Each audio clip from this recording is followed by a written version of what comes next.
Good morning.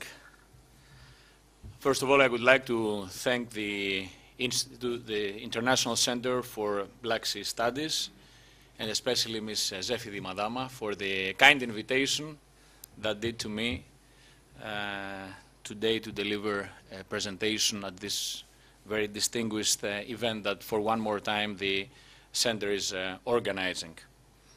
I will talk about Greece and Azerbaijan.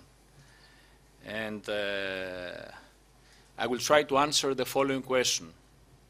What are the benefits of a strategic partnership between the two countries? Well, after the opening of the Greek-Turkish gas pipeline in 2007 and the transit of Azeri gas to the Greek market, a new relationship between Azerbaijan and Greece started. There was a brand new gas pipeline, the ITG pipeline, with a capacity of 12 BCM that was inaugurated at that time from Azeri President Ilham Aliyev, Prime Minister Karamanlis, and President Erdogan. And this was very important for the strengthening of the Greek energy security, but far more important, it was a development for the EU's southern gas corridor policy. It is well known that today the vast majority of gas imports are coming from Russia. EU, many analysts argue that is dependent on Russian gas. So the cornerstone of the European Union energy policy on gas is to diversify its routes and its supplies. The most challenging region is the Caspian region and the Central Asian region, especially gas from Azerbaijan and eventually gas from Turkmenistan, Kazakhstan, and other Central Asian and Caspian countries. So with the opening of the ITG pipeline and with an annual gas capacity, with an annual gas volume of 750 million cubic meters that started in 2007, Greece and the European Union market for a first time was importing gas from Shah Deniz Azeri field. So it was not only important for Greece, but much more important was for the European Union and for the Southern Gas Corridor that EU Commissioner Günther Oettinger said that the most challenging target for the EU security of supply is the Southern Gas Corridor. And of course, at that time, the contract was between DEPA and BOTAS, simply because there was not a transit tariff agreement between Turkey and Azerbaijan.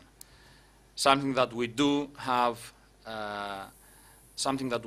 today, and we have more than that. I mean, last week we had the most important development for the Southern Gas Corridor that we had for a number of years. First of all, Turkish Prime Minister Tayyip Erdogan signed an intergovernmental agreement with the Azeri President, Mr. Ilham Aliyev. The intergovernmental agreement was for the construction of the Trans-Anatolian pipeline. This was an agreement between Azerbaijan and Turkey, between BOTAS and SOCAR, that was agreed last fall with an MOU, and eventually last week we had a binding intergovernmental agreement of a gas pipeline that will import the gas that will come from the Shah Deniz field, which is the largest, it's a giant gas field in Azerbaijan and in the Caspian region. And the second phase will produce 16 BCM annual capacity, out of which 6 will stay in Turkey and 10 will go to the EU market. So the Trans-Anatolian pipeline, which currently is a joint venture between SOCAR and Botas, but according to the president of SOCAR, Rognan Abdullayev, the TANAP consortium is open to other companies as well, and 3 companies have expressed their interest to be shareholders of the TANAP pipeline, namely BP from UK, Statoil from Norway, and which one is the third one? And Total from France. And these are 3 very important companies because they both participate on the upstream consortium, the consortium that will produce the gas in Shah Deniz. So we are talking about really a revolutionary development that took place last week with the signing of intergovernmental agreement. And if there is anyone in this room that has participated on gas pipeline negotiations, I have to tell you that these are very, very challenging negotiations, and it has taken more than 10 years where the actual negotiations between the competing companies and the competing gas interests have been taking place. So for 10 years, there have been negotiations. TANAP was signed last week, and TANAP will be constructed. The budget is approximately $7 billion. Now, a second very important development that took place again last week, it was that an initiative for a gas pipeline, which was called SEEP, the Southeast European Pipeline, was phased out from the Shah Deniz consortium. I mean, this is big news. And there is one pipeline that was advanced to further the negotiations, and this was the Nabucco West. So today, we have 2 options that will be connected with a Trans-Anatolian pipeline. Okay, the Trans-Anatolian pipeline from Azerbaijan to the Greek-Turkish border or to the Greek-Bulgarian border. At that point, either Nabucco West, which is the northern route of the Southern Gas Corridor, meaning a pipeline that will go through Bulgaria, Romania, Hungary, up to Austria, the Baumgarten, which is the gas hub for Europe, or the second option, which is the Trans-Adriatic pipeline that will be connected on the Greek-Bulgarian border, will go through Greece, Albania, offshore to the Adriatic Sea, up to Italy. So today, we have 2 pipelines. Now, I have to tell you, and of course most of you know, that over the last 10 years, there have been severe negotiations between the consortium, Nabucco, which was a very ambitious pipeline that's supposed to start. There were many options. One option was to start from Baku. The other option was to start from Erzurum, which is the center for gas in Turkey, with a pipeline that is called South Caucasus Pipeline that starts from Baku, goes to Tbilisi, up to Erzurum. In Erzurum, the TANAP pipeline will be connected up to the Greek-Turkish or up to the Greek-Turkish or Turkish-Bulgarian border. And finally, we have the Nabucco West, which is a shorter pipeline version that accepts the consortium of Nabucco to be connected on the Bulgarian-Turkish border. Now, huge developments for all of us that we have been, for the last decade, involved with the Southern Gas Corridor, and big challenges for the new government. Prime Minister Samaras, Energy Minister Livieratos, Foreign Minister Avramopoulos. I think they have big challenges ahead of them, because now Greece has one option, and this is the Trans-Adriatic pipeline. We all know that Greece has supported a lot the ITGI pipeline and the Poseidon pipeline. This is out. This was out since last February of this year. Greece needs to do certain things. So it's a big challenge for the new Greek government. Now, these developments define the framework for the next 12 months, because according to the Shah Deniz consortium, the final investment decision for the gas pipeline, Nabucco West or the Trans-Adriatic pipeline, will be taken over the next 12 months. Now this will lead, number one, to the FID of the upstream consortium in the Shah Deniz, $25 billion budget just to take the gas from Shah Deniz and produce it, another $7 billion for the TANAP pipeline, another approximately $10 billion for Nabucco, or approximately $4 to $5 billion for the Trans-Adriatic pipeline. So we are talking about a huge investment in excess of $40 billion. Currently, the largest gas investment in the world, as far as BP is concerned, and one of the largest investments in the world in the gas industry.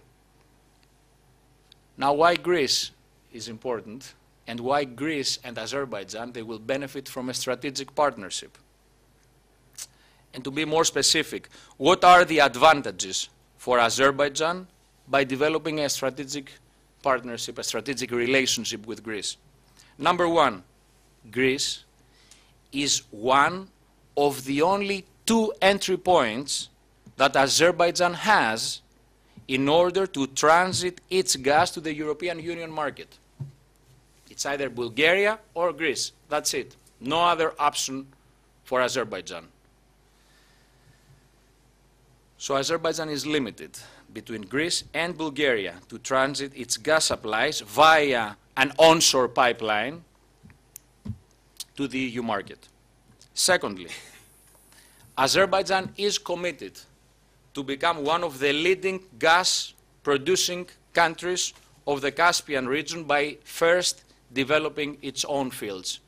We know that Absaron was announced last fall, a very big development. There are important gas supplies in Absaron. Total, Gaz de France have the majority of the shareholders. Gas will be produced, and there are more gas fields that Azerbaijan is seeking to develop. Eventually, Azerbaijan is seeking, in the medium run, and is aiming to become a transit country, not only a producing country of gas, but also a transit country of Turkmen and other Central Asian gas via the Trans-Caspian pipeline, which is a gas pipeline designed to bring gas from Turkmenistan to Azerbaijan. It's again a big priority for the European Union. Currently, there is a designated team of energy experts and EU officials that is undertaking negotiations for the Trans-Caspian to develop. Now, there is some time ahead because Russia doesn't like the idea. Iran wants to go to war. So, you know, that's the gas reality. So it will take some time. But ultimately, Azerbaijan, after will produce and will develop its own gas fields, eventually is aiming to become a transit country of gas, and EU wants to do that as well. Third, Azerbaijan is seeking to develop a closer relationship with the European Union, both in economic and political terms. There was an excellent presentation before me of the expert from Azerbaijan, from Assam, correct, from the Center for Strategic Studies. So this is a target for Azerbaijan. Number four, a potential future closer cooperation, that I'm not an expert, but I learned a lot this morning, between Azerbaijan and NATO that will affect the national security policy of Azerbaijan, especially to the problem of Nagorno-Karabakh, will be strengthened, this objective, by having a strategic relationship with Greece. Because Greece is, for decades, a full member of NATO and a committed member of the alliance. Greece, how Greece can benefit from a strategic partnership with Azerbaijan? Greece can benefit in the following ways. Number one, Greece is seeking to become a key transit country of Azeri gas and of Central Asian gas to the European Union. Secondly, Greece is committed inside the European Union to the development of the Southern Gas Corridor, which is a fundamental policy of the EU for the security of gas supplies via the diversification of routes and resources. And Greece, well, today Greece is the big problem for the economic situation in the European Union. But when Prime Minister Karamanlis became Prime Minister in 2004, one of his priorities is to pay for the construction of the Greek-Turkish pipeline. And at that time, it was President Erdogan and Prime Minister Karamanlis, it was Botas and DEPA that they put money for a construction of a brand new 12 BCM pipeline that will inaugurate the Southern Gas Corridor. And the pipeline was inaugurated in 2007. This was, in reality, the opening of the Southern Gas Corridor. So Greece was committed and is committed deeply on the Southern Gas Corridor. And such a strong strategic partnership with Azerbaijan will benefit this policy of Greece. Number three, DEPA will be privatized, hopefully sooner rather than later, because I'm hearing that for quite some time, and unfortunately it hasn't taken place yet, but it looks like that DEPA will be privatized.